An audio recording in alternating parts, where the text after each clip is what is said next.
bisa bekerja. Ini di undang-undang ini disebutkan target sasaran kita adalah sistem brilliant dimanapun mereka. Jadi target sasaran kita adalah di tempat dimanapun yang berada. Yang kita adalah yang menjadi target kita dimanapun mereka berada.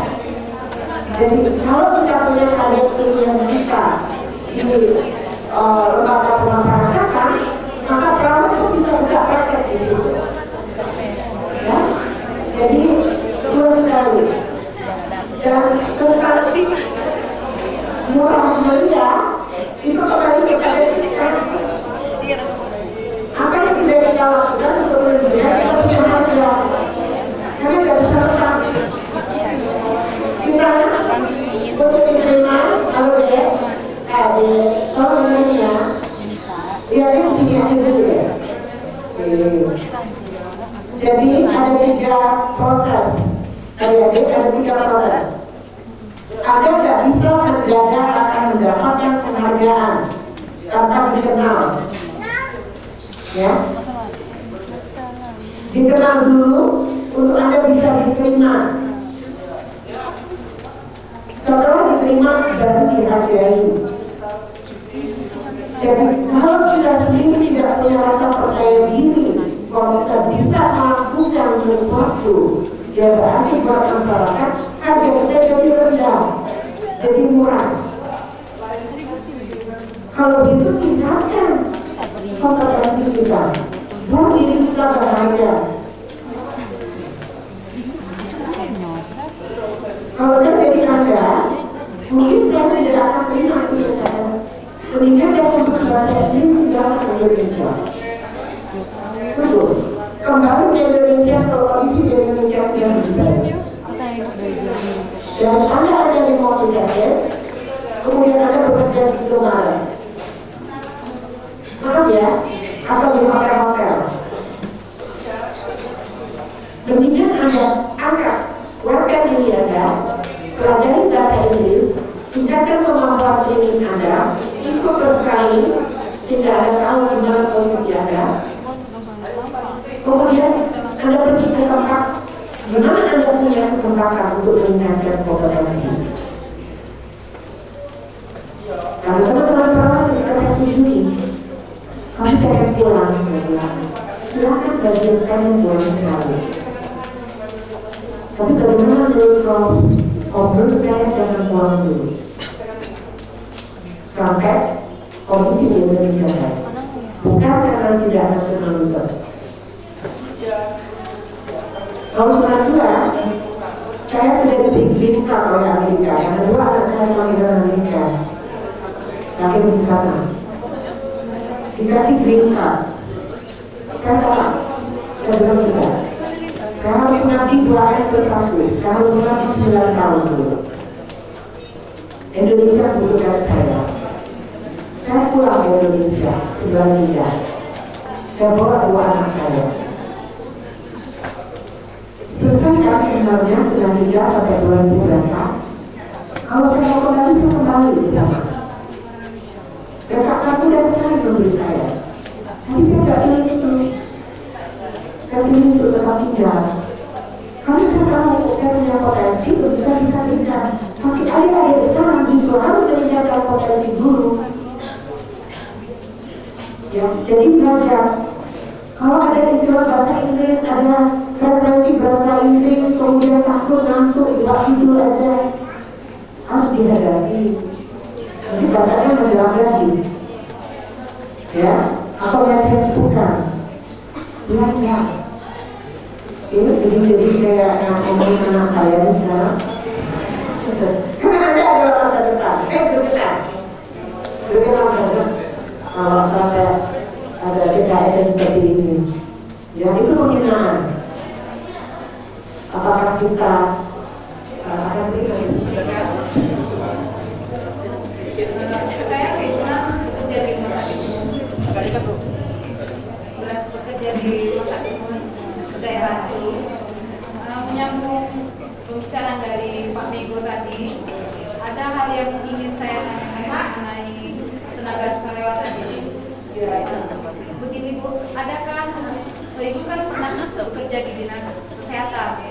Adakah standar yang jelas bagi kita tenaga-tenaga perawatan yang honorer atau sekarang ini dibilang itu tenaga sukarelawan? Kemudian, apakah ada peluang bagi mereka ini untuk menjadi pegawai negeri? Terus, kalau seandainya terjadi kalau seperti ini sekarang ini kan tenaga kesehatan itu perawatan khususnya dibayar itu sangat di bawah UMR. Adakah kita tempat kita untuk mengajukan? Karena terus terang bagi kita di masa ini sangat memprihatinkan. Terima kasih Bu. Itu saja pertanyaan saya. Waalaikumsalam warahmatullahi wabarakatuh.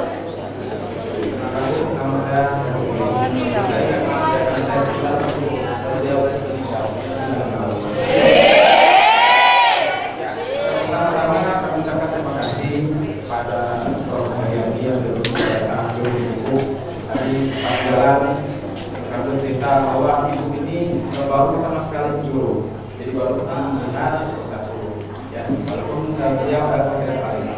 Langsung saja Bu, nanti soal langsung. Saya menanyakan kalau tadi pertanyaan Pak Eko, saya punya pertanyaan tentang tenaga keperawatan khususnya yang bekerja di rumah sakit atau klinik yang dibayar murah. Nanti kan maksud dibayar bukan dibayar ya, nanti sangat yang salarinya di bawah UMR, tetapi mereka ini sudah memiliki STR, berarti kan dia sudah dalam kerangka klasifikasi juga sudah masuk ke level 6 gitu ya di DT3. Tadi bilang cuma dia harus dibayar 2 juta atau 4 juta minimal. Nah, yang ingin saya tanyakan, apakah ada dari wadah PPI ini aplikasi yang membuat standar kepada rumah sakit atau puskesmas atau klinik bahwa tenaga kesehatan ini yang memiliki STR harus dibayar sekian minimal? Apakah ada aplikasi dari PPI? Kedua, mengenai kasus hukum, ada beberapa tahun 2014 atau 2013 kalau salah ada kasus di Lampung bahwa seorang tenaga kesehatan mengalami kekerasan fisik oleh pejabat di salah satu negara, tetapi tenaga kesehatannya perawat atau bukan? Perawat. Nanti perawatannya diberikan. Tenaga perawatan dia mendapat perlakuan yang tidak wajar dari salah satu pejabatnya tersebut, istilahnya kekerasan fisik, tetapi advokasi atau bantuan hukum dan PPI akan lambat. Jadi waktu itu berkembang di medsos tentang untuk mempidanakan wanita pejabat tersebut untuk dipenjarakan. Akhirnya saya sudah menyimak dokumen itu apakah pejabat tersebut dipidanakan atau itu damai saja. Mungkin nanti apakah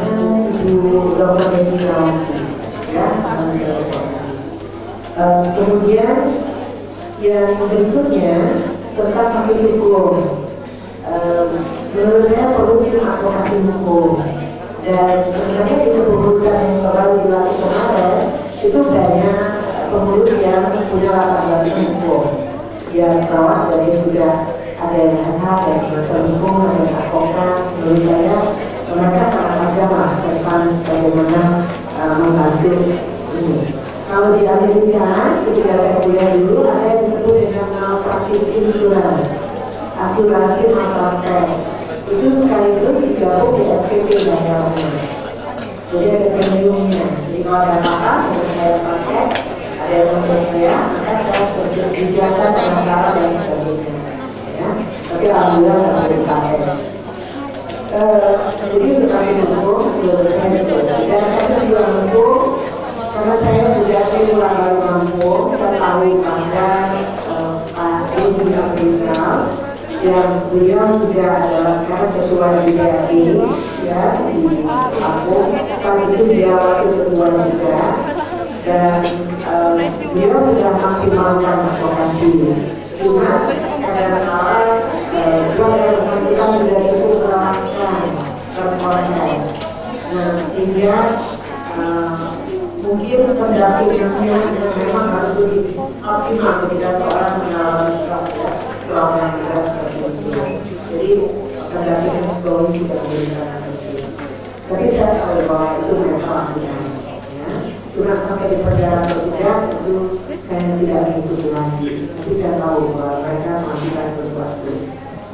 Dan kemudian tentang sekarang ini yang pelajaran sangat penting.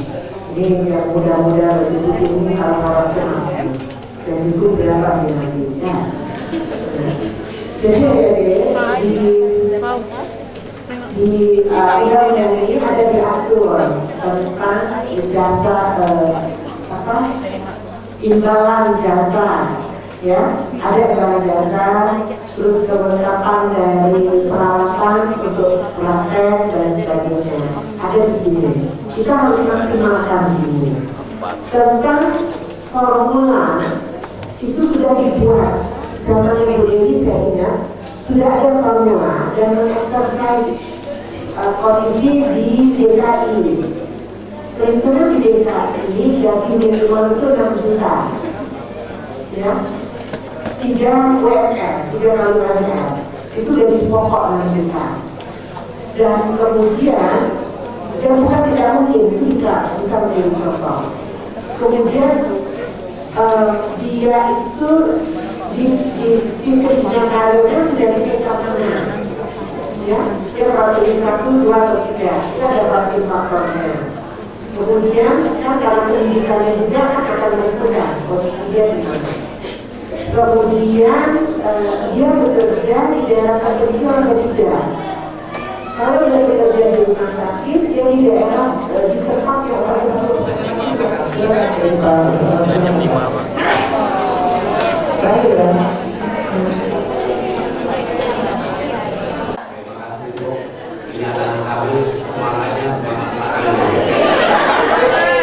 saya kan sepakatan gabung sekali ini makin cepat makin bagus dan sulit. Oke, pertanyaannya satu, kami hari ini semangat belajar tinggi sehingga waktu tahun-tahun 80-an 90-an khusus untuk satu perawatan itu sangat-sangat masih minimal di Indonesia. Jadi mayoritas dari kami ini ada yang kurang dari SPK ke akbar, lanjut S1-nya banyak, ada yang ke SKS, S2-nya banyak, ada yang ke magister kesehatan, S3-nya juga ada yang kesehatan lingkungan. Kebetulan saya sedang menyelesaikan disertasi. Yang saya tanyakan dulu, pertama, bagaimana itu Pak? Karena ilmu itu serba berguna. Jadi kami yang punya beragam tadi, kalau dari level tadi, contoh ada rekan kita D4-nya di level 5. Jadi antara D4-nya antara ada dan tiada. Jadi untuk tunjangan-tunjangan yang hak-hak yang akan didapati nantinya, apakah bisa nanti diperjuangkan oleh PPLI? Yang terakhir Bu, 1,2 koma Ibu akhirnya diganti PPLI yang punya. mendukung Demokrat. Jadi apapun bentuknya dukungan dan sebagainya, saya rasa PPLI akan mengacu kepada itu. Ini saya melakukan juga ya inisiatif. Jadi artinya bahwa harus ada upaya-upaya advokasi bagaimana kita membawa pendidikan keperawatan ini ke depan, gitu. Dan harus berikannya bergandengan dengan pemerintah. Kita berikan alternatif dan sebagainya. Karena sebenarnya untuk menjaga aset, kemudian kita mengorbankan pengembangan profesi secara maju ke depan dan maka bisa disepakati. Kemudian tentang SPK Indonesia dan sebagainya. Memang untuk peralatan ketika profesi kita sedang memenuhi prinsip keprofesialitas, maka sangat diperlukan kepakaran yang minimal. Tapi tidak berarti kita tidak memerlukan perawat yang tidak lawyer, perawat yang sarjana hukum, perawat yang antropolog, perawat yang sosiolog. Tetapi kalau kita bekerja di institusi pendidikan, doa kita adalah pendidikan kita adalah dokter di bidang ilmuwan yang kita tekuni dan kemudian menjadi tulisan. Jadi kalau diberikan juga jabatan akademik dan itu akan lebih mudah penelitian. Dan penelitian untuk menjadi seorang guru besar itu harus 45%. Jadi cukup berat kalau kita sudah ingin bahwa kita sudah terlanjur memilih bidang ilmu lain tetapi masih bekerja dengan kesehatan. Saya rasa tidak ada ilmu yang tidak bermanfaat. Ilmu lain tidak bermanfaat dan tidak permainan. Ya. Nah, apalagi ilmu yang nanti berdasarkan dengan kesehatan. Hanya kalau memang itu kembali dan fokus nanti, maka setelah Anda selesai S1 dari bidang ilmu lain, setelah itu yang ambil masternya ada keperawatan, ambil doktornya ada keperawatan. Bapak Ibu, mungkin itu materi kali ini, kemudian untuk Ibu Promosi, materi yang kita terima, ilmu yang sudah berada, materi yang sudah kita, dengan apa saja kita ada bisa. Dan sampai di sini, saya ingin menyampaikan kepada anak-anak ini, bahwa saya akan berada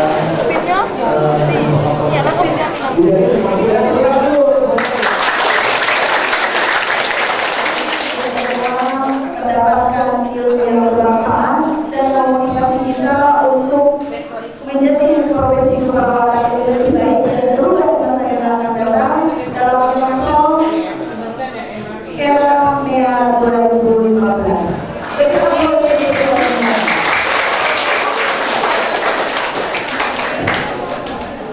Menginjak acara selanjutnya,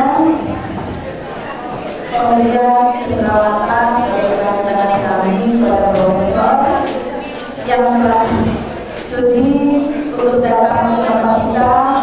Rasa syukur dan bangga kami tak terhingga kami memberikan kenangan ini tidak melihat dari apa yang kami berikan, tetapi ketulusan hati kami memberikan kenangan ini sebagai kenangan apabila Prof berada di luar daerah kami masih berlayar atau masih berkenaan kepada